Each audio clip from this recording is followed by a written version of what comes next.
Welcome to the Old-Fashioned Masonic Podcast, where we talk all things Masonry while drinking an old-fashioned. I'm Brian. And I'm Russ. Russ, law enforcement. You ever thought about being a police officer, FBI agent, or anything along those lines when you were a younger child? You know, I think when I was a kid, I grew up in Saline County, Kansas, and I always had a gentleman that was older in my community, and he was a deputy sheriff, and I sort of thought that was cool back when I was younger. Yeah. Not to get too political, I always wanted to be a police officer too, because I always had respect. I thought that was a revered position. But do you think that maybe there's a generation or two that just doesn't maybe have that respect for law enforcement?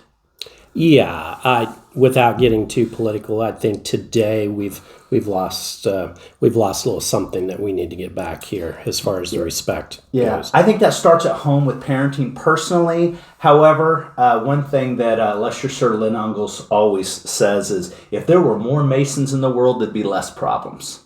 So he's not wrong. Right. Yeah. So speaking of law enforcement, so we've got a storied law enforcement background by this guest we have on. So Today, Russ, who do we have? So today we have the Grand Master of Masons in Kansas, our own Most Worshipful Robert McClarty. So to get a sitting Grand Master on is awesome. So We're not going to waste his time. It's very valuable. He travels all over the country, and you know he's or all over the state. We are honored and lucky that he's got a few minutes to spend with us. All right, well, let's go get him and grab him a cocktail. Awesome.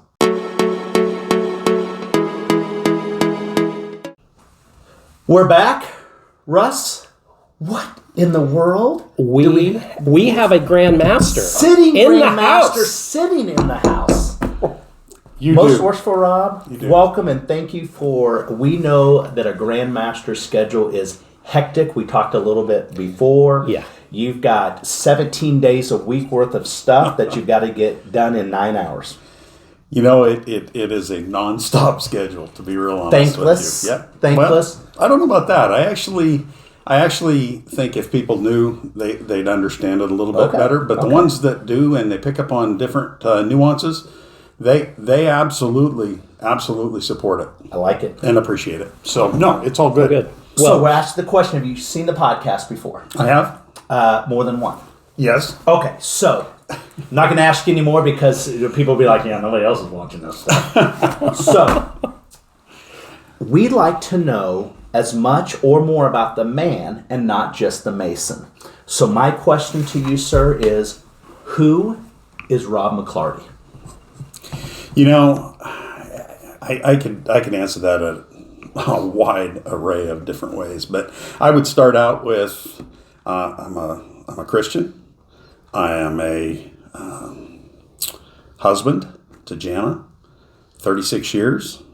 Absolutely, she's my rock. I am the father or dad to Alicia and Justin. I got 4 granddaughters that are my pride and joy. I'm a retired police chief. I've got 32 years of law enforcement, and I now teach new cops how to be cops. I believe that we can help by giving back once we have the opportunity, whether that's giving back in our career, our profession, giving back to our family, our churches, to our communities, and you have the servant attitude. Masonry. The servant attitude. Yeah. So I've been told that before. Yeah. I do heavily believe in servant leadership, and I do believe that we can teach that, and we can hone that, and we can develop that in others. I think that's truly what the greatest servant leader ever was my Christian belief, Jesus. Yeah. And if you carry that servant heart forward, we see it in all kinds of tremendous leaders throughout history. And then you even bring it into Wichita. Look at some of the leaders in the community. Yep. Look at some of the leaders in our craft. Yep. And so I would strive daily to emulate some of the lessons that we've learned from them. I think there's truly some powerful lessons that we could take home with us in that. Yeah. Fair. So that's a little bit about me. Yeah. So Russ and I were talking earlier, and we both asked the question, why Kansas? She's from Montana. How in the what is that snippet? How in the world did you get from Montana to Kansas, and why, other than the beautiful weather here? Yeah. Well, and we definitely have the beautiful weather here. There's 4 distinct seasons. There are. As opposed to Montana, we had 2. We had winter, and then we had spring, fall. It's winter and not winter. So, no, I absolutely love the Flathead Valley. It's where I was born and raised. Glacier National Park was 30 miles from my front door. It's where I met my wife. Yeah. Right in the heart of the Rocky Mountains. I grew up hunting, fishing, truly loving life. I mean, it is an incredible community, but it also has so much to offer. The splendor, the beauty in the mountains. I truly love it. So you're still. selling Montana, but why Kansas again? Yeah. So even better. So I was a part-time deputy sheriff, and I wanted to be a full-time cop. Okay. And I had worked for my dad, and I wanted to be I was a 4th-generation water well driller, and didn't want to carry on the family business. Instead, I wanted to serve. Yeah. Yeah, I did. And So you got kicked out of Montana, is what I'm hearing. No. No, actually not. Actually not. And in fact, it was a true blessing. So I actually flew down here to my in-laws were actually living here in Wichita at the time, and so I flew down here. Told my father-in-law I wanted to find an agency that was hiring that was within an hour of Wichita, and he found me Hutchinson. He actually sent me a application, and the captain at the time was he in law enforcement? Nope. Okay, nope. Gotcha. But he went to the agency, and Captain Ronnie Moore actually called me and said, "We'd love for you to come down." And I flew down, did the testing. There were 100+ people there, and truly by the grace of God, I felt good when I was done with the testing for the day. So I went home and told my wife I felt good, and we actually listed my house, and it sold for cash within 2 days. That wasn't even in this market that we're in now. That was wow. It was crazy, That was early '91, and I felt good that I was going to get the job, but it wasn't guaranteed. But I loaded up my family, of course, because they wanted a quick turnover when they were paying cash, and so I loaded up my family, and we moved to Wichita, Kansas. And I rode the rest of the wave out, did a little bit of construction work that summer, and then I was hired by the Hutchinson Police Department. Had a phenomenal career. I worked patrol, the backbone of law enforcement. You're able to interact with the public and in positive and enforcement mode. Sure. But that was it's truly the backbone for law enforcement. Mm-hmm. From there, I went to work undercover narcotics. Okay. And buying and selling dope, and I took down the first methcathinone lab in the state of Kansas, the first methamphetamine labs in Reno County, and put some dope dealers in prison for a really long time. You got a lot of, if you can see he's got a lot of muscle in the shoulders, so you're really undercover when you can fool somebody that you're in the meth trade when you have shoulders like McClarty. Yeah. And they've always been there. Yeah, I've seen some photos. I've seen some detective photos of you with the shoulder vest. holster. Yeah. Maybe a little submachine gun. There was some unique stuff. Yeah. I had a phenomenal career from working narcotics. I went back to the road as a patrol sergeant.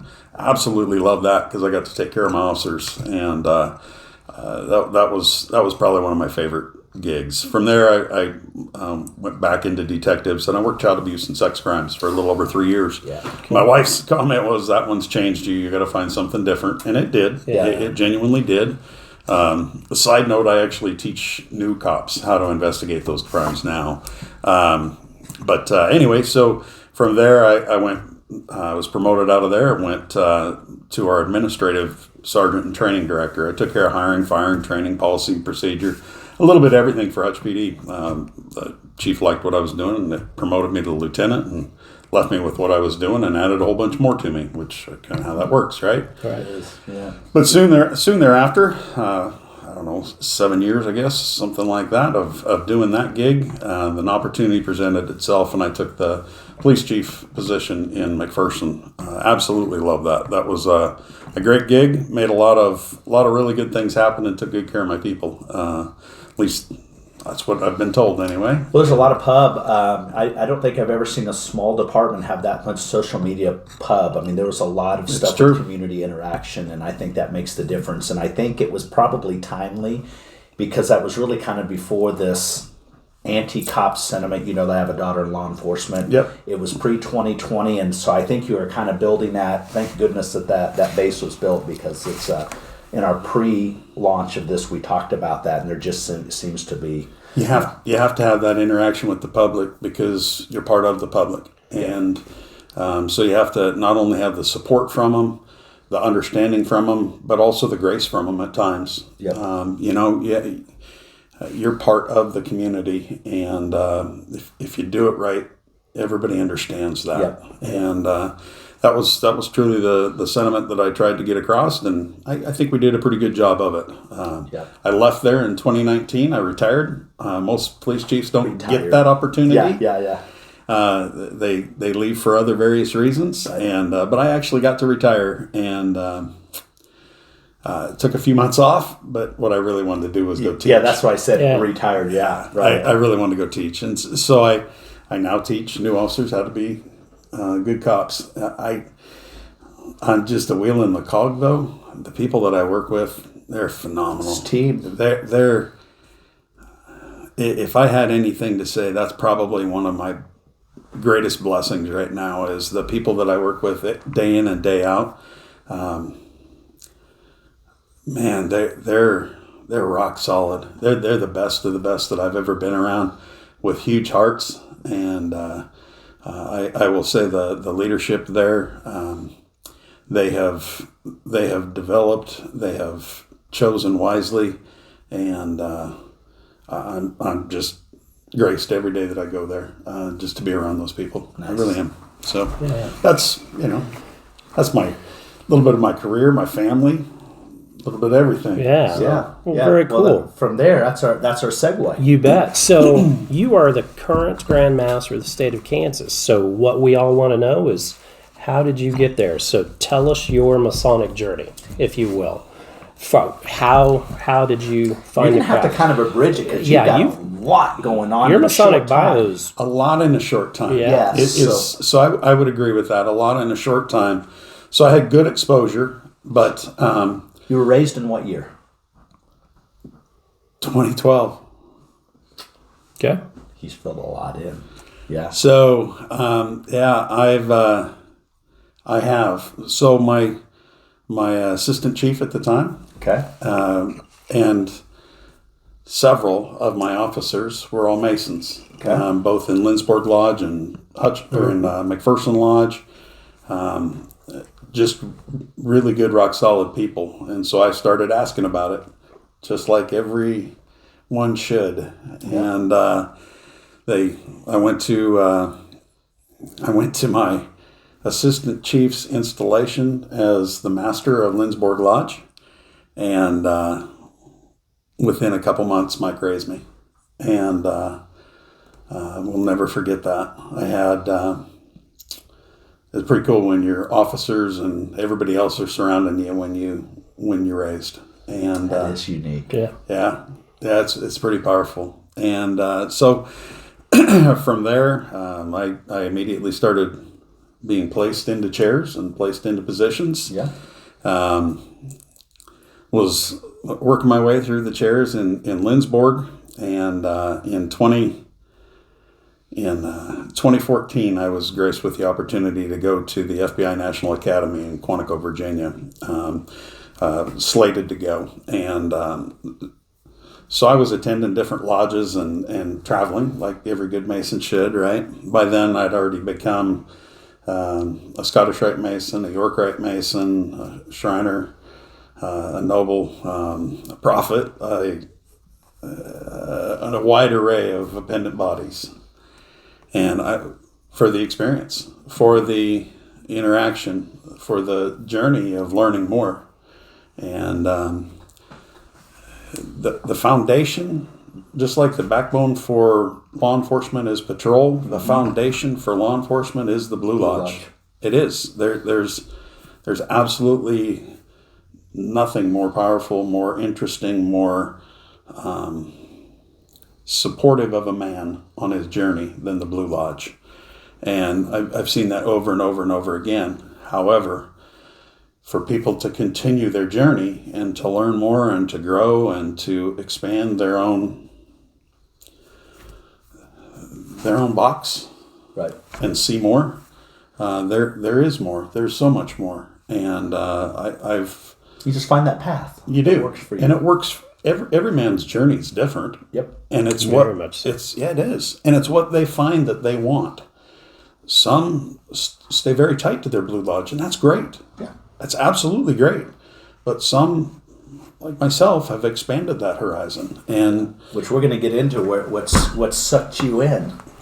so from there, I actually was visiting McPherson Lodge, and I was actually the senior warden in Lindsborg, and was visiting McPherson, and they were struggling. They were really, truly struggling as a lodge to even survive. Open conversation about merging with Lindsborg, and just You got to have those Just some- discussions, though. yeah, you do. Yeah, you do, because sometimes it's really important, right? So the district deputy at the time, he spun around and looked at me, and he said, "Why don't you step up and do something to help this lodge?" So I did. And within a matter of months, I was the master in McPherson and the senior warden in Lindsborg, and serving both lodges. And soon thereafter, became the master of Lindsborg, and within a couple more years, became the master of Justice Lodge. So I've been the master of 3 lodges, and because of my belief in the Blue Lodge, So you're a master at McPherson first, right? I was. Yep. Who put you on? Well, the will of the craft. I'm not Right. sure what you... Who can, if you don't have to name them. Who called you out and said, "Get in a chair and lit the fire under you"? Do you want to say that? You don't have to. So... I'm not going to put you in that position. So Well, let me Okay. expand on that. So the district deputy It's a good prompted thing. me. The district deputy prompted me. But by then, because of my law enforcement ties, I was connected with past Grandmaster Kellerman, past Grandmaster Presley. because of Justice Lodge? Yeah. Okay. And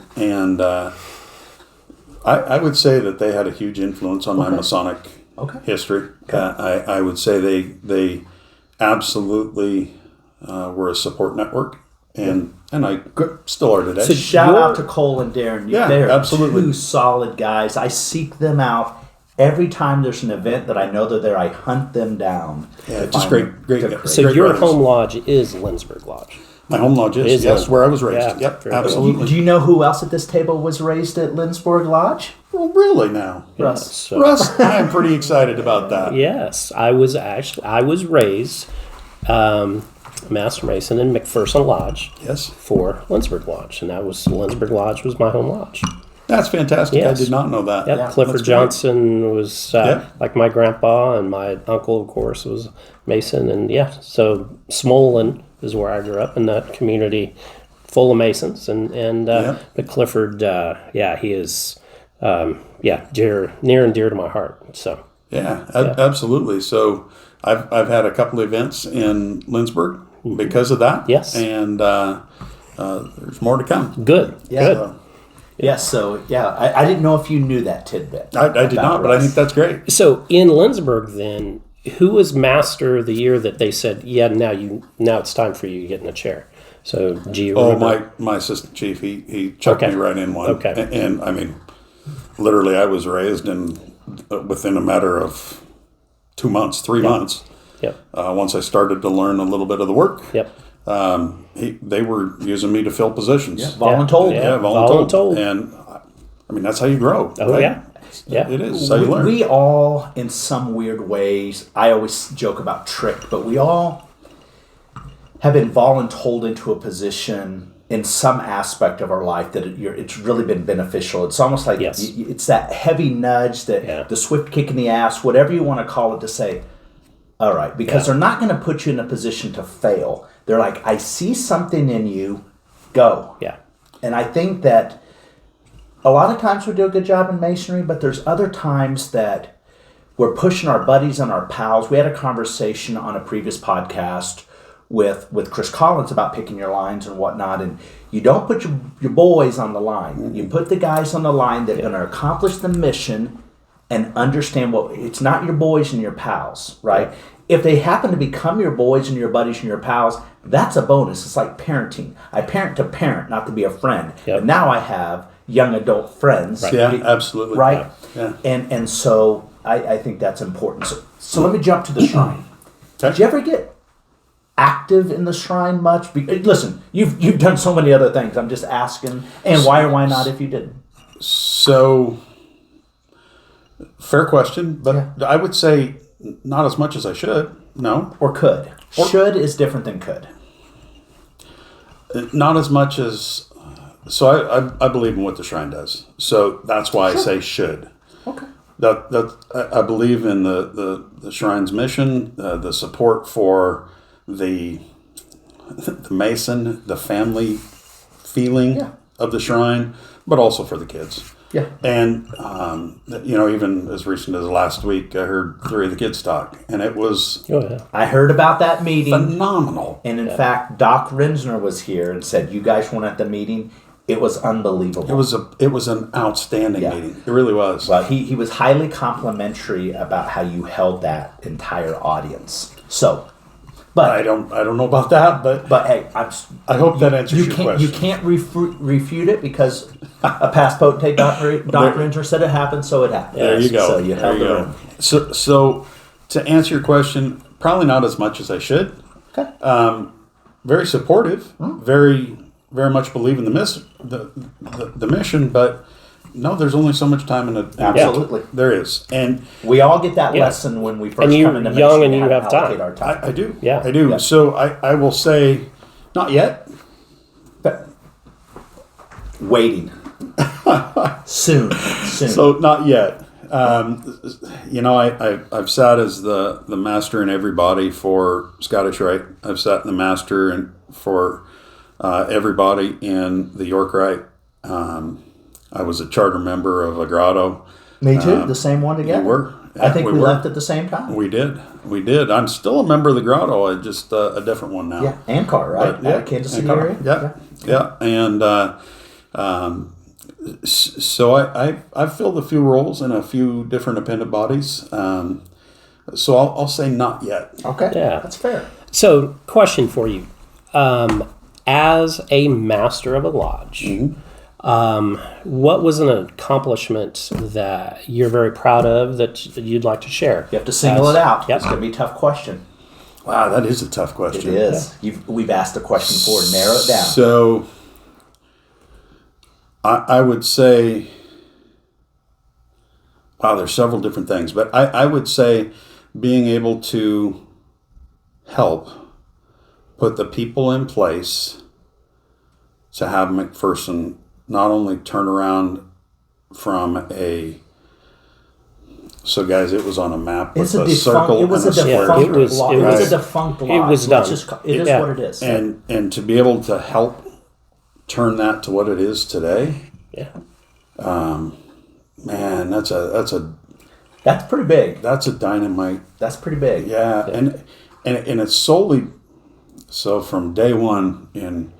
Whether I was in Masonry, whether it was in my career, even other hobbies, I've surrounded myself with the very best people, right? Because let's be realistic, they make things happen. Absolutely, right? They do, And so I was blessed to have the opportunity to surround myself with some really, really good people. And then those people did the same, and those people did the same. Perpetuated it. It did. It did. So to see where McPherson is today as opposed to where it was... It's not even on the radar as years a ago. defunct lodge. I mean, no, everyone talked about McPherson. It's like, where are they going? Yeah. Where are they going to? Yeah. And now it's a thriving lodge with incredible Masonic light. A lot of former district deputies out of there now. I've gone up there for some Masonic light. I saw it on social media. And it was it's like, an appropriate holy, sized building. I want to listen to this guy. Yeah. Yes. So that's a whole. Yeah. We're going to do another podcast later about buildings, assets or a liability. So that's going to be an interesting debate we're going to have on that. So we're going to keep you out of that because that would be controversial as a sitting Grand Master. It would But be. we can. But we can do that. Yeah. So stay tuned for that one. So you're very active in the York Rite. I mean, other than the Grand Lodge side, what's the one thing that gravitated you there more than anything else? Because as I joined the Scottish Rite and joined the York Rite, and here's how I explain it to everyone. The Scottish Rite has beautiful pageantry and it's awesome. If the York Rite's message, in my opinion, smokes the Scottish Rite, no knock to the Scottish Rite, but their pageantry was lacking for when I came in. So if the York Rite had the pageantry that the Scottish Rite has, game over. York Rite kills everybody. So that's an interesting. But don't pick a side. That's an interesting view, and I won't pick a side. Yeah. But because I truly believe in both. But if you were not aware, I'm currently the Grand Commander of the Knights Templar, which is the Commandry of the York Rite, which is the First time that's ever happened to have a sitting Grand Master do both, right? It is. Yeah. It is, in fact. Well, that's why you have your clock has 27 hours in a day, and ours only have 24. I wish it had 27, but yeah. So that is another process that I'm involved in, and I'll go back to your question. You asked what drew me there. Without a doubt, it was the Christian pageantry that in the Christian belief system that not only pulled me in, but even helped further my own beliefs. Personal journey too. Yeah. It's the most biblical journey to me of all of the degrees. Well, and besides that, let's be real. Templar Knights are cool. They're pretty cool. Yeah, you can't argue that. You can't argue that, right? Yeah. So there is that, right? But I would say that the Christian fellowship with the other knights, that's absolutely been not only just a draw, but also a true support for me. And again, you got to surround yourself with the people that you want around you. Yep. And well, just think when we were young men. If we were ever in some sort of nonsense, whether 1 to 10, you were always around the knuckleheads. Mm-hmm. And if you didn't know who the knucklehead in the group was, it was you. Yeah. Right? So fact. My dad used to always say that, you're only as good as the company you keep. So if you run around with trash, you're going to be trash. Yeah. I mean, that was as pretty as he packaged it for me. But it's so true. That's actually what drew me to the Blue Lodge, was to be with like-minded men. Yeah. To spend time with like-minded men, not just at my job. Yeah. But to spend time with like-minded men, having an influence on our community, having an influence on other brothers, having an influence on each other. Maybe the world too. Each other. In some weird way. Yeah. Maybe. Maybe. I don't know. But that's what drew me. Yeah, it's fair. It's camaraderie. So the Grand Line. So who was Grand Master that appointed you to the line? Who did it to us? Who did Dale Morrow. It's his fault. Right. Dale Morrow. We've been talking to Dale a few episodes after this. Most Worshipful Dale's on. We've been communicating. He was pretty coy about it, Dale. So I'm going to call you out, Most Worshipful. Yeah, I've seen it. Yeah, it'd probably be cool if I was on. That's it. So we're calling you out in advance. So what a great guy. Great heart. He's a Mason's Mason. Oh, absolutely. Yes. good at ritual, good at everything. I mean, just a Mason's Mason. He's a dude. Yeah, yeah, he's a dude. So he evidently saw something in me and appointed me to this line, and then the craft evidently saw something in me. Yeah. Because they've elected me so over and over. So yeah, that's how I ended up here, and you perpetuated. You put somebody on that's going to be. I think he might be a little bit of a game changer too, right? Yeah, he's phenomenal. He's going to be good. Yeah, he. You know, you always put people better than you. That's what you're supposed to do. That's right. Right. And Mark Reeder, and he is. Mark will be on here too. Yes, he will. So did Mark tell you this, or am I hearing this? What Mark does for these podcasts? He told me, and he puts it on Facebook. So, he does what he does. Yeah, yeah. He grabs them an old fashioned and waits for the premiere and just watches it. Yeah. So it's kind of fun. Mark, he's in our top 100 because Russ has been communicating with him. So he's gonna be a doozy as well. Yeah, he's gonna be good. You know what? He's humble. He'll help you. He literally would give you the shirt off his back. He's I a think. Mason's Mason too, though, Yeah, isn't he? yeah. I mean, good at ritual. Good at loves to travel. Yeah. You know, well, obviously, I can't say enough positive about him. Yeah. I mean, Yeah, wouldn't that be terrible? Oh, Mark, he's all right. I mean, if you like that kind of stuff, I mean, he'll do some stuff, and he's all right at this. That's the endorsement I want to hear. That would be a great blooper. That's good. That's funny. But no, he'll up the game. Yeah, he'll do what we that. talk about a lot. I think he can move the needle. I think he can get that thing to bounce. Yeah, I think so. You know. So if your year's Grand Master, you know it's going to end tomorrow. Okay? No, I give you 30 days. It's going to end in 30 days. If there's only one objective of all your goals that you had, what's the one thing you say, gosh, I want to make sure I accomplish this just one thing? Because you all have goals when you're coming in. You have to pick one because there's a lot of goals. But if the one thing I want this to be accomplished and I have to do it now, magic wand, 30 days it can be done, it is what? What's the goal?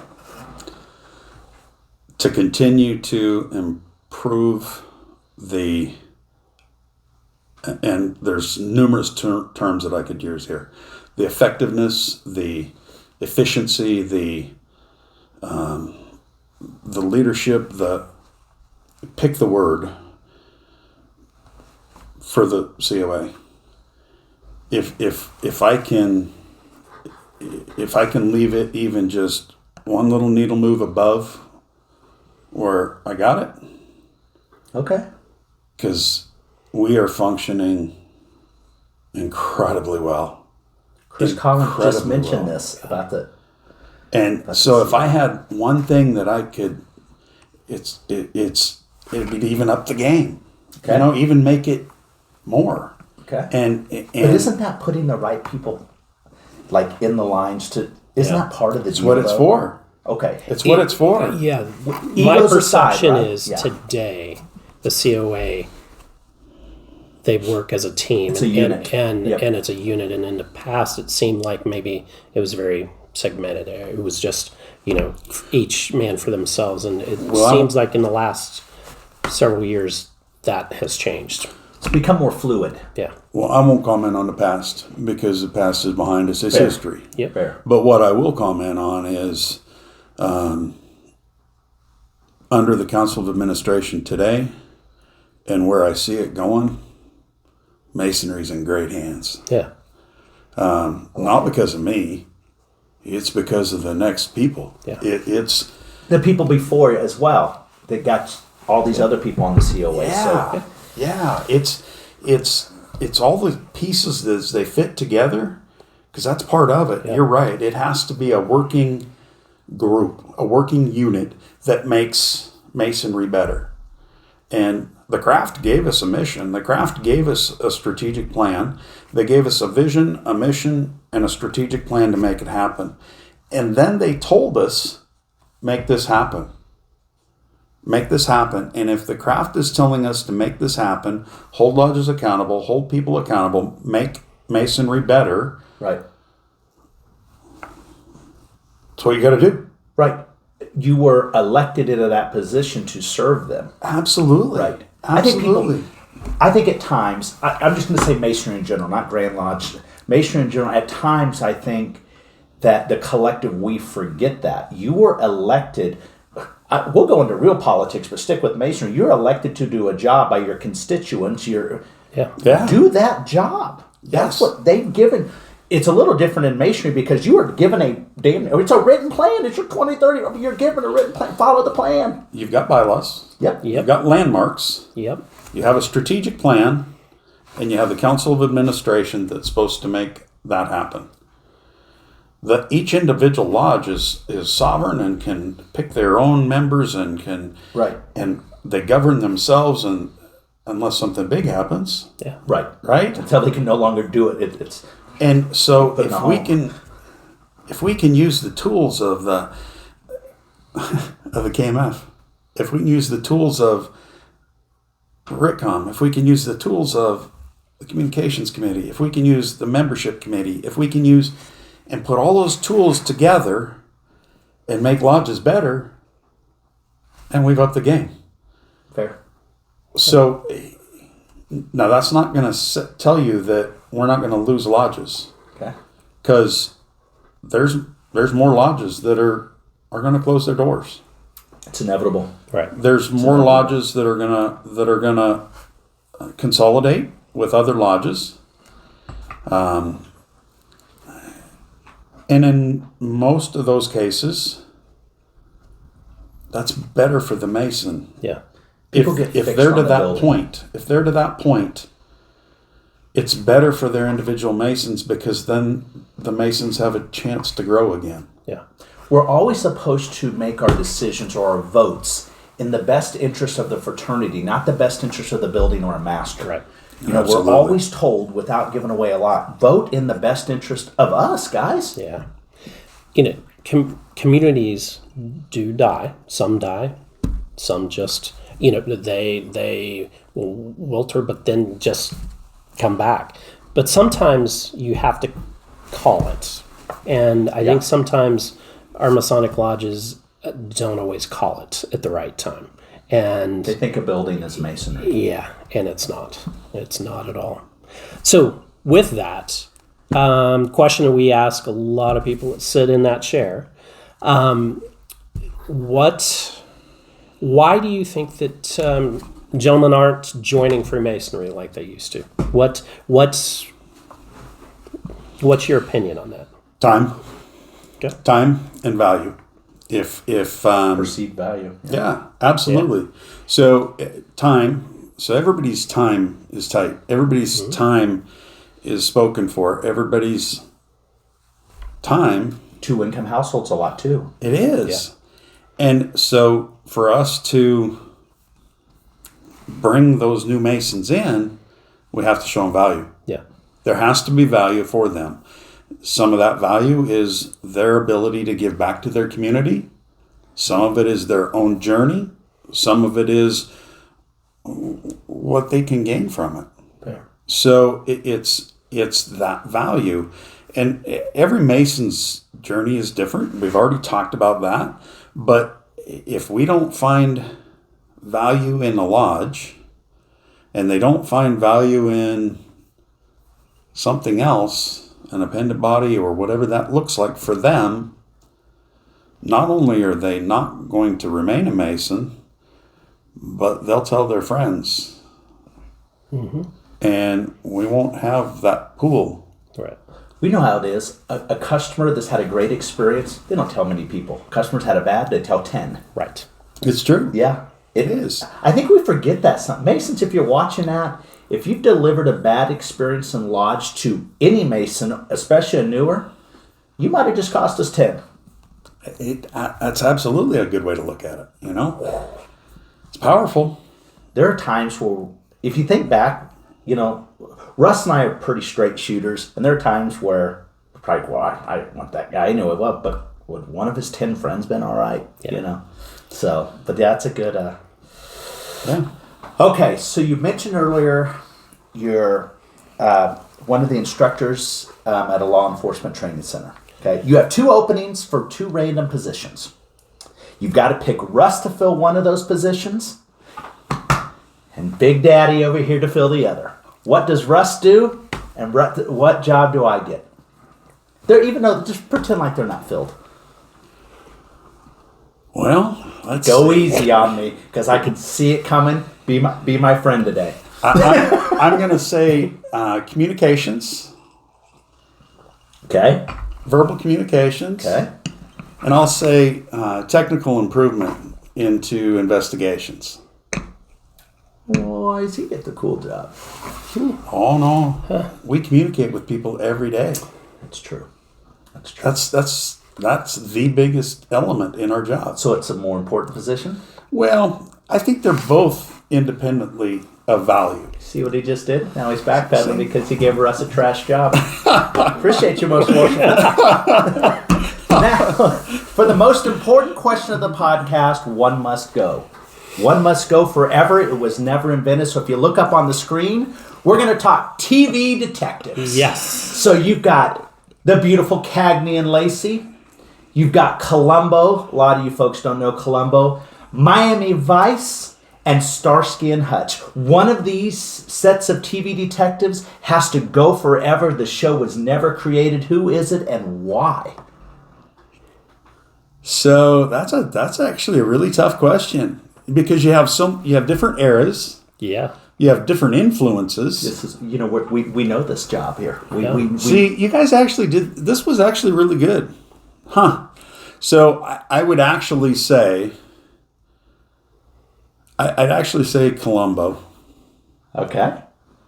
And the reason being is not because of anything he did wrong, but because law enforcement has evolved. You had the drug trade that was addressed. You had Cagney and Lacey who brought a whole new face to law enforcement. They did. Look at the other 3 groups. Yeah, fair.